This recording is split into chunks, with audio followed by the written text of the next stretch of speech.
अस्सलाम वालेकुम। शहबाज शरीफ साहब का जी कौम से खिताब और कुछ यानी कि अगस्त में ऐलान किया है कि हम हुकूमत से बाहर होंगे और निगरान हुकूमत आ चुकी होगी। अब वो 2 दिन पहले तोड़ते हैं असम्बली या कि 2 दिन बाद तोड़ते हैं, ये चीज़ एक अलग बात है।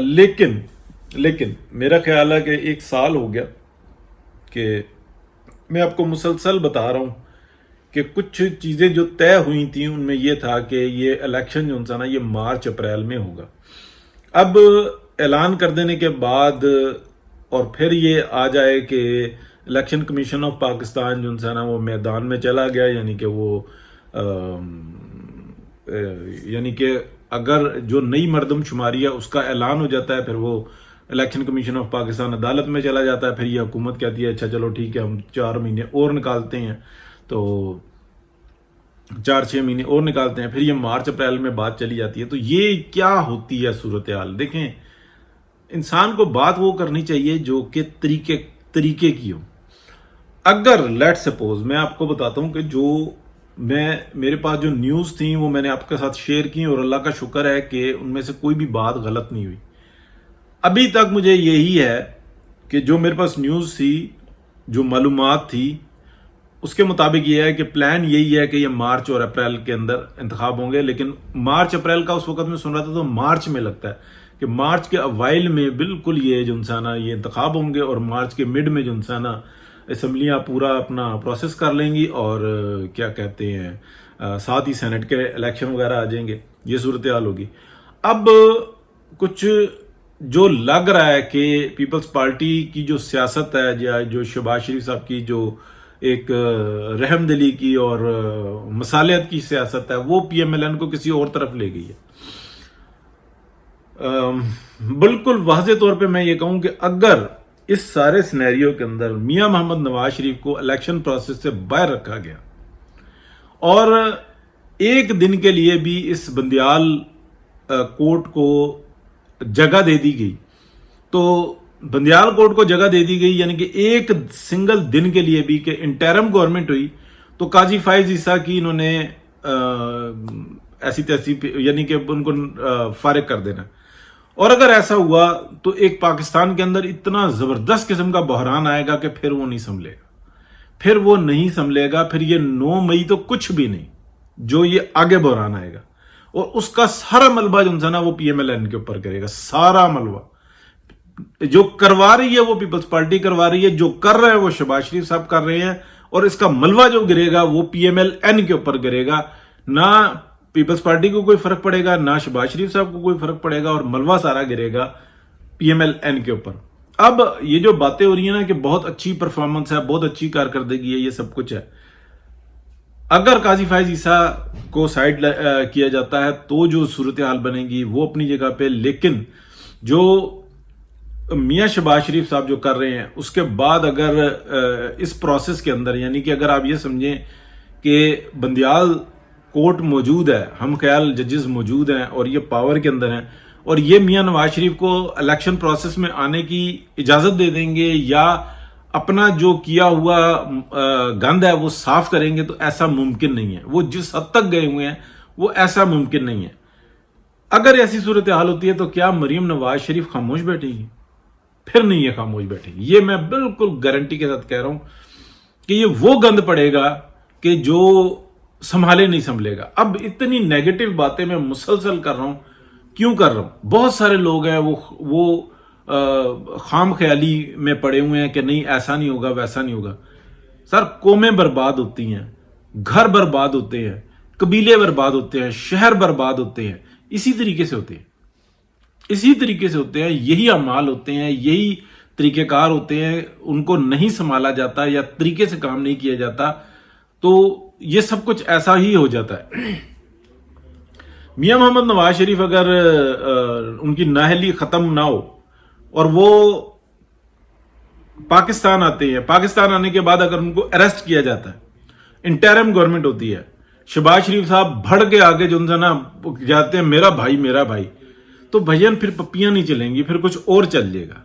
और उनको इस चीज की परवाह नहीं है, वो जाते हैं, जो कुछ कर रहे हैं। मियां नवाज शरीफ ने हत्तल वसा जो कमिटमेंट की उसको पूरा किया। मैं आपको डेट्स, टाइम, हर चीज बता चुका کہ یہ کب سے جو نا یہ معاملات شروع ہوئے اور یہ کہاں تک پہنچے.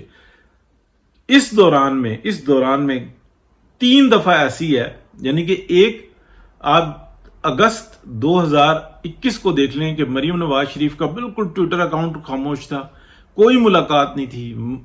میاں محمد نواز شریف بالکل کوئی ملاقات نہیں تھی.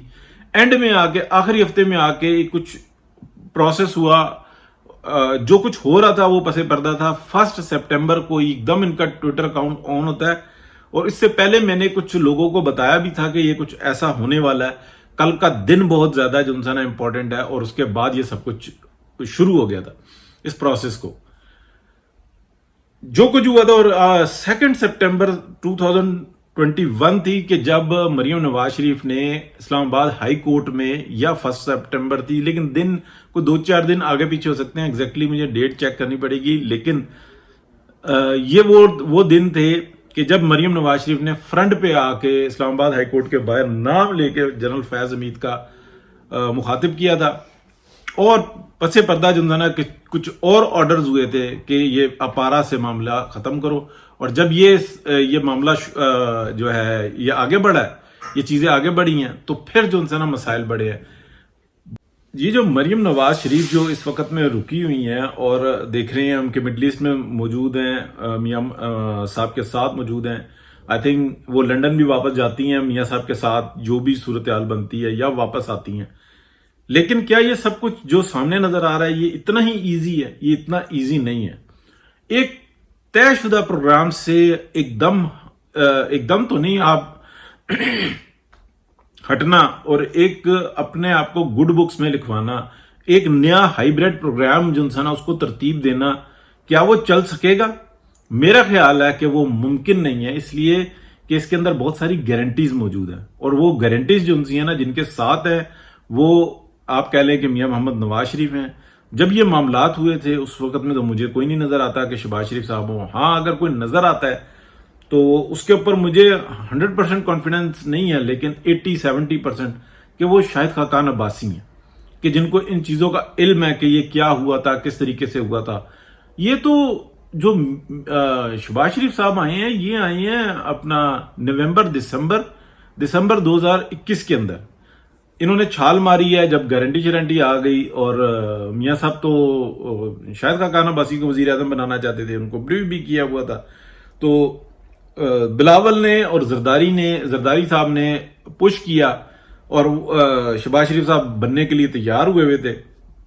انہوں نے بیچ میں چھال مار دی، ذمہ داری اپنے سر پہ اٹھا لی، اور پورا کا پورا ملبہ جو انسان ہے وہ آ گیا اپنا PMLN کے اوپر، اس لیے کہ اسٹریٹجی ٹھیک نہیں تھی. ان پولیٹیکلی بالکل کمزور ہیں، بہترین ایڈمنسٹریٹر ہیں شہباز شریف صاحب، لیکن پولیٹیکلی انتہائی ویک ہے. تو وہی چیز ہم کو دیکھنے میں ملی کہ معاملہ جو انسان وہ بگڑتا چلا گیا. اب جو کچھ ہو رہا ہے، جس طریقے سے اکانومی کے پروگرام بن رہے ہیں اور جس طریقے کی باتیں ہو رہی ہیں، تو اس کا مطلب یہ ہے کہ شہباز شریف صاحب کے ذہن میں یہ ہے کہ وہ نیکسٹ پرائم منسٹر بنیں گے اور وہ اس سارے پروگرام کو لے کے چلیں گے. جو کچھ اس وقت میں ہو رہا ہے، جس طریقے سے گرین پاکستان اور بلیو پاکستان اور ریڈ پاکستان اور پنکس اور پرپل پاکستان کی باتیں ہو رہی ہیں، یہ ہوتی ہیں پہلے 100 دنوں کے اندر کہ ہم نے یہ ہمارا منشور ہے اور ہم نے اس کے لیے یہ لائن جو سر اختیار کرنی ہے، یہ ویسٹ اختیار کرنا ہے، اور ہم نے یہ ریزلٹ اگلے 4 سال میں دے دینا ہے. کیونکہ اگلا 5واں سال جو نا وہ تو الیکشن ایئر ہوگا، اس کے اندر تو ہم نے سارے ریزلٹس شو کرنے ہیں. یہ جو آخر میں آگے ہو رہا ہے، اس کا مطلب یہ ہے کہ یہ ایک نیا ہائیبریڈ پروگرام بنانے کی کوشش ہو رہی ہے، اور اب ہائیبریڈ پروگرام بنے گا نہیں. ابھی تک تو ہر مسئلے کے اندر چائنا نے جو انسانہ پاکستان کی مدد کیا، لیکن اگر یہ ڈسکمٹمنٹ ہوئی تو پھر معاملہ جو انسانہ بہت خطرناک ہوگا. دنیا تو پہلے ہی جو انسانہ رگڑا نکالنے پہ تلی ہوئی ہے، بچا چائنا رہا ہے، لیکن اگر جو چائنا نے بھی رگڑا نکالا اور دنیا تو پہلے ہی تیار ہے، تو پھر دیکھنے والا مزہ ہوگا. ہم لوگ بات کر سکتے ہیں، اپنی رائے دے سکتے ہیں، اس سے زیادہ کچھ بھی نہیں کر سکتے. جتنی کوشش ہوتی ہے وہ یہی ہوتی ہے. باقی اللہ کے سپرد ہے، دیکھیں، مزہ کریں. پھر بہت شکریہ، اللہ حافظ.